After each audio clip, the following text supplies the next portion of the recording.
कहती है मुझे दुख हुआ जब मामा को आपने देखा तो आपकी सारी तकलीफें दोबारा से ताज़ा हो गई। अभी जैसे ही घर का कहीं बंदोबस्त होता है हम यहाँ से चले जाएंगे। हरीम कहती है जब तक कोई बंदोबस्त नहीं होता आप लोग यहाँ रहो, मुझे कोई मसला नहीं, बस मुझे भाभी मत कहा करो। मुदस्सिर सर कहता है कि हरीम की मेरे दिल में पहले ही बहुत इज्जत थी, आज और ज़्यादा बढ़ गई है। तो हरीम के अबू कहते हैं आप भी काबिल तारीफ़ इंसान हैं, आप भी बहुत अच्छे हैं। जिस पर वो कहता है कि मेरी माँ की दुआएं हैं जो मैं इतना कामयाब और इतना अच्छा हूँ। उनके अबू कहते हैं ये तो सच है, माँ बाप की दुआएं ही होती हैं। हरीम के अबू कहते हैं कि बेटा तुम में बहुत हौसला है, तुमने बहुत अच्छा फैसला किया है। कहती है कि अब उनके पास रहने को छत नहीं है, इसलिए हम भी उन्हें नहीं निकाल सकते। फाइज का पूछता है तो हरीम कहती है मैंने कभी जिक्र ही नहीं किया फाइज का, ना ही मैंने उनसे पूछा है कि वो कहाँ पर है।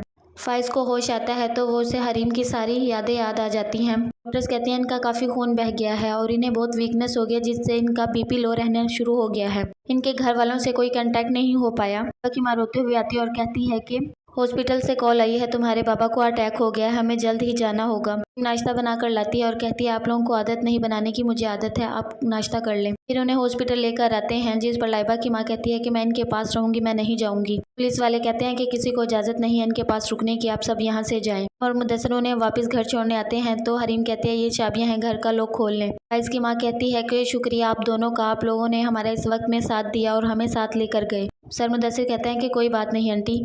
लाइबा कहती है कि हमें भाई और भाभी को एक करना होगा, पर उसकी माँ कहती है नहीं, इस तरह हमसे वाइस दूर हो जाएगा, तुम पागल हो गई हो, जज्बाती हो गई हो। मैं नजर नहीं आ रहा हरीम हमें नीचा दिखाना चाह रही है इतने एहसानात करके। लाइबा कहती है माँ आपको क्या हो गया है। जिस पर लाइबा की माँ कहती है बेटा अगर हमने इनको एक कर दिया तो हमारे सारे गुनाह साबित हो जाएंगे। तभी नासिर की कॉल आती है और पूछती है लाइबा की माँ तुमने कॉल क्यों की है। वो कहता है कि मुझे कुछ पैसों की ज़रूरत है। जिस पर फाइज की माँ कहती है कि 1 रुपया नहीं मिलेगा तुम्हें अब। फाइज और हरीम की अभी तक कोई तलाक नहीं हुई और तुम पेमेंट ले चुके हो। नासिर कहता है कि अगर आपने मेरी बात ना मानी तो फिर मुझसे बुरा कोई नहीं होगा। ये जो आपने मुझे तकलीफ दी है इसके लिए मुझे भारी रकम की ज़रूरत है, इस इलाज के लिए मुझे पैसे चाहिए। तभी उसकी बीवी बाहर खड़ी ये सारी बातें सुन रही होती है और कहती है इसके पता नहीं ज़िंदगी में क्या क्या राज हैं, किन किन राजों से पर्दा उठेगा। हरीम पर इल्ज़ामात लगाकर जो ये पैसे वसूल करता रहा है उसे ये अपना बिजनेस समझता था। वो बहुत परेशान हो जाती है सुनकर इसकी हकीकत।